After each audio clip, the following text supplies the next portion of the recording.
வணக்கம் நேயர்களே, இன்னைக்கு நாம பார்க்கக்கூடிய சிறப்பு பதிவு தமிழ் புத்தாண்டு பலன்கள். தமிழ் புத்தாண்டாகப்பட்டது ஏப்ரல் மாதம் 14ஆம் தேதி பராபவ வருடம் அப்படின்ற மாதிரியாக ஆரம்பிக்குது. இந்த பராபவம் அப்படின்னு சொன்னோம்னா சுழற்சி முறை அப்படின்னா அதற்கு உண்டான ஒரு பொருள். ஆனால் ஜோதிட ரீதியாக பார்த்தீங்கன்னா இந்த பராபவ வருடத்துல ஒரு சுழற்சி அப்படின்றது வெற்றி அப்படின்றது ஒரு தோல்வியையும், தோல்வி அப்படின்றது ஒரு வெற்றியையும் குறிக்கக்கூடிய ஒரு அமைப்பாக தான் இந்த பராபவ வருடம் இருக்க போகுது. யார் யாருக்கெல்லாம் நீங்க நன்மைகள் கிடைக்கல அப்படின்னு நினைக்கிறீங்களோ அவர்களுக்கு எல்லாருக்குமே ஒரு நன்மைகள் கிடைக்கக்கூடிய ஒரு ஆண்டாகவும், தோல்வியே இல்லாத சில நபர்களுக்கு இந்த ஆண்டு ஒரு தோல்வியை கொடுக்கக்கூடிய ஒரு ஆண்டாகவும் தான் இந்த பராபவ வருடம் இருக்க போகுது. இந்த வருடத்துல இருக்கக்கூடிய கோச்சார கிரகங்களின் நிலவரங்கள் அப்படின்னு பார்க்கும்போது வருடம் ஆரம்பிக்கும் போது அந்த சூரியன் சுக்கிரன் சேர்க்கை அந்த மேஷ ராசியில இருக்கு, மிதுன ராசியில குரு பகவான், அடுத்து சிம்ம ராசியில கேது பகவான், கும்ப ராசியில ராகு பகவான், அடுத்து சனி பகவான் மீன ராசியில இருக்கிறார். இதுதான் வருடம் ஆரம்பிக்கும் போது இருக்கக்கூடிய கோச்சார கிரகங்களின் நிலவரங்கள். இந்த வருட பலன்களை நம்ம தீர்மானிக்கும் போது வருட கிரகங்களாகப்பட்ட அந்த குரு பகவான் பார்த்தீங்கன்னா ஜூன் மாதம் 2ஆம் தேதி, அதாவது வைகாசி மாதம் 17ஆம் தேதி பெயர்ச்சி ஆகிறார்.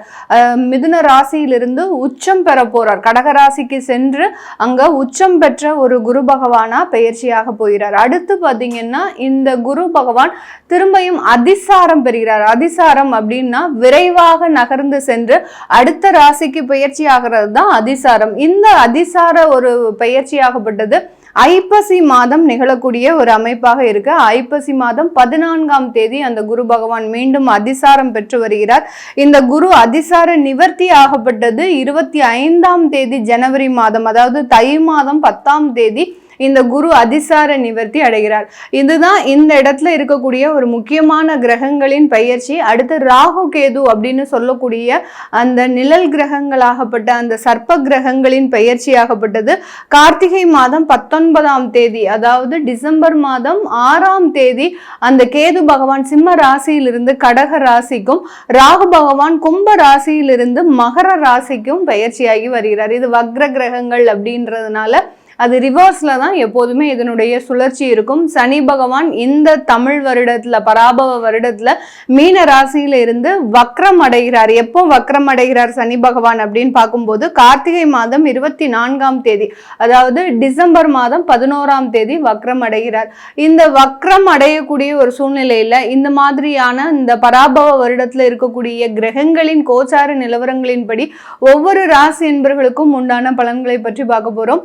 அந்த பலன்கள்ல நமக்கு என்ன மாதிரியாக இருக்கு, ஒவ்வொரு ராசிக்கும் என்னென்ன ஏற்ற இறக்கங்கள் இருக்கு, நீங்க எந்த மாதிரியாக சில விஷயங்களை மாற்றிக்கணும் அப்படின்றது தான் இந்த பதிவுல தெளிவா பார்க்க போறோம்.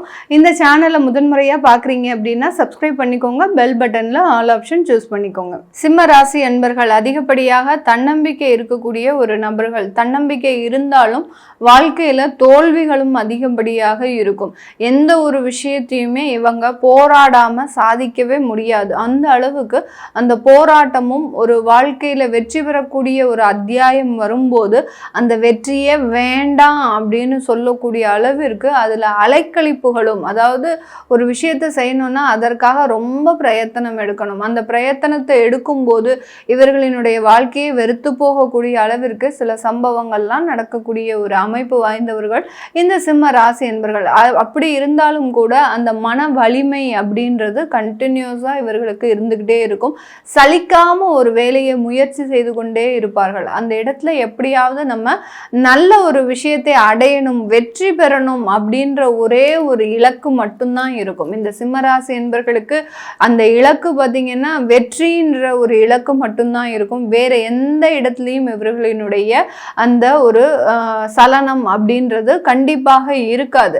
அப்படி இருக்கக்கூடிய இந்த மாதிரியான இந்த சிம்மராசி என்பர்களுக்கே பார்த்தீங்கன்னா அந்த கேது பகவான் மிகப்பெரிய ஒரு வாழ்க்கை வீழ்ச்சியை கொடுத்துட்டாருன்னு தான் சொல்லணும். எந்த அளவுக்கு ஒரு உயர்ந்த அந்தஸ்தோட, எந்த அளவுக்கு ஒரு உயர்ந்த ஒரு பதவி பெயர் புகழோட இருந்தாங்களோ அந்த அளவுக்கு எல்லாமே அங்க டேமேஜா போகக்கூடிய அளவிற்கு எல்லா இடத்துலையும் சின்ன சின்ன ஏமாற்றங்கள் கூட 20 வருஷம் பழகினவங்களே உங்களை ஏமாற்றக்கூடிய அளவிற்கு இந்த இடத்துல இந்த கேது பகவான் மிகப்பெரிய ஒரு நெருக்கடியை கொடுத்து விட்டு இருக்கக்கூடிய ஒரு நேரமாக தான் இருக்கு. இந்த பராபவ வருடம், இந்த தமிழ் புத்தாண்டு இவர்களுக்கு மிகப்பெரிய ஒரு நிம்மதியான ஒரு வாழ்க்கையை, எனக்கு பேர் வேண்டாம் புகழ் வேண்டாம், அட்லீஸ்ட் எனக்கு ஒரு நிம்மதியான வாழ்க்கை வேணும் அப்படின்னு சொல்லக்கூடிய அளவிற்கு, அந்த நிம்மதியை தேடி பயணிக்கக்கூடிய அளவிற்கு இவர்களினுடைய மனப்பான்மை அப்படின்றது மாறிடுச்சுன்னு தான் சொல்லணும். அந்த அளவுக்கு இந்த சிம்மராசி என்பர்கள் எதுவுமே வேண்டாம், எனக்கு எந்த விதமான ஒரு சுகங்களும் வேண்டாம், எனக்கு வெறும் நிம்மதி மட்டும் இருந்தா போதும் அப்படின்னு சொல்லக்கூடிய அளவிற்கு அந்த வாழ்க்கை முறையே ஒரு சுழற்சி முறையில மாறி இருக்கக்கூடிய ஒரு நேரமாக தான் இருக்கு. இது இந்த பராபவ வருடத்துல ஒரு நல்ல மாற்றத்தை தான் கொடுக்கும். ஏன்னா கேது பகவான் உங்களுடைய ராசியிலிருந்து பயிற்சியாகி போறார். அப்பாட நம்மளுக்கு மிகப்பெரிய ஒரு ரிலீஃப் அப்படின்னு சொல்லக்கூடிய அளவிற்கு அந்த கேதுவினுடைய பெயர்ச்சி தான் இவர்களுக்கு மிகப்பெரிய ஒரு மாற்றத்தை கொடுக்க போது. இவர்கள் கவனிக்க வேண்டிய ஒரு முக்கியமான இன்னொரு விஷயம் அப்படின்னா அஷ்டம சனி. எல்லாருமே கேட்கக்கூடிய கேள்வி, என்னுடைய கிளையன்ஸ் நிறைய பேர் சிம்மராசி என்பவர்கள் இருக்கிறாங்க, அவர்கள் கேட்கக்கூடிய கேள்வி, மேடம் அஷ்டம சனி ஏதாவது பண்ணுமா மேடம், எங்களுக்கு வாழ்க்கையில மிகப்பெரிய ஒரு ஏமாற்றத்தை கொடுத்துருமா, திரும்பியும் எங்களுக்கு ஏதாவது பிரச்சனைகள் வருமா அப்படின்ற ஒரு ஏக்கங்கள் இருக்கு, ஒரு பதற்றம், ஒரு பயம் அப்படின்னு தான் சொல்லணும். ஏன்னா எந்த அளவுக்கு ஒரு பயப்படாம ரொம்ப போல்டா இருந்தாங்களோ இந்த சிம்மராசி என்பர்கள் அந்த அளவுக்கு பயமும் பதற்றமும் இருக்கக்கூடிய ஒரு நபர்களாக மாறிட்டாங்க.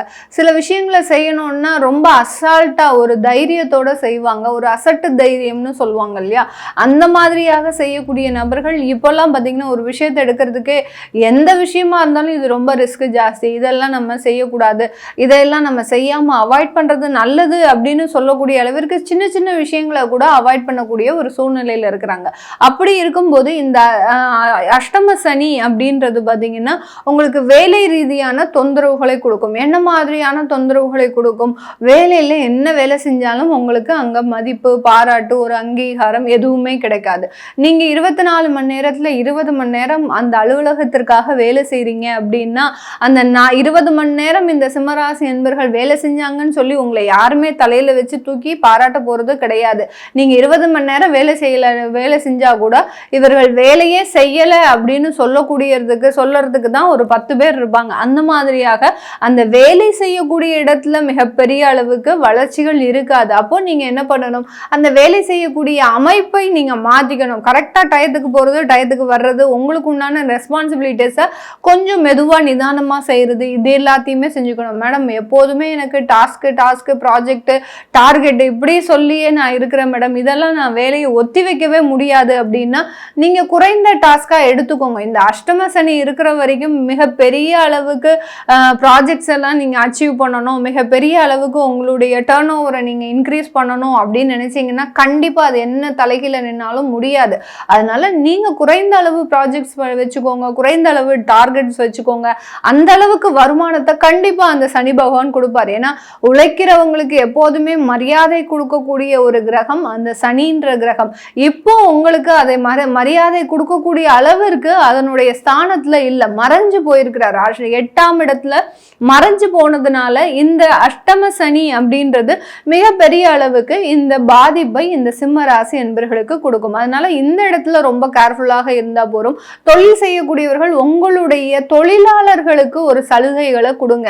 நீங்க கோயிலுக்கு போனா ஒரு அன்னதானம் கொடுக்குறீங்க, ஒரு சில விஷயங்களை நீங்க செய்யறீங்க, தெய்வ பிரார்த்தனைகள் பண்றீங்க, அந்த இடத்துல நான் நிறைய ஒரு பூஜைகள் பண்றேன் அப்படின்ற இருக்கக்கூடிய நபர்கள் இந்த இடத்துல இந்த அஷ்டம சனி காலகட்டத்துல அந்த சலுகைகளை உங்களுடைய தொழிலாளர்களுக்கு செய்யுங்க. கண்டிப்பா அந்த அஷ்டம சனி மிகப்பெரிய அளவுக்கு பாதிப்பை கொடுக்காது. இந்த மாதிரியாக இந்த சிம்மராசி என்பர்கள் தன்னுடைய வாழ்க்கை முறையை சுழற்சி விதமாக மாற்றி அமைச்சுக்கணும். இதைதான் இந்த பராபவ வருடம் இவர்களுக்கு கற்றுக் கொடுக்கக்கூடிய ஒரு பாடமாக இருக்கும்.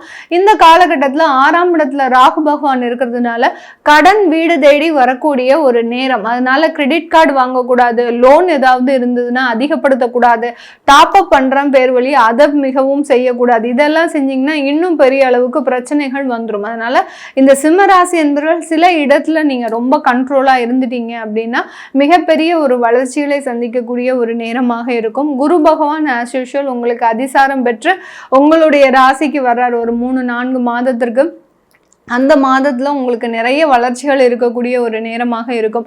இது எல்லாமே நம்ம கோச்சார நிலவரப்படி இந்த சிம்மராசி என்பவர்களுக்கு பலன்களை சொல்லியிருக்கிறோம். உங்களுடைய சுய ஜாதக தசாபுத்தி பலன்களை பார்க்கணும் விருப்பப்படுறவங்க கீழே இருக்கிற நம்பருக்கு வாட்ஸ்அப்பில் அப்பாயின்மெண்ட் வாங்கிக்கிட்டு நீங்கள் கன்சல்ட் பண்ணிக்கலாம். உங்களுடைய குழந்தைகளுக்கு ஜாதகம் எழுதணும், நியூமராலஜி படி பெயர் வைக்கணும்னு நினைக்கிறவங்களும் கீழே இருக்கிற நம்பருக்கு மெசேஜ் அனுப்புங்க. அதற்குண்டான விவரங்கள் தெரிய வரும். உங்களிடமிருந்து விடைபெறுவது உங்கள் ஆஸ்ட்ரோ பூர்ணா.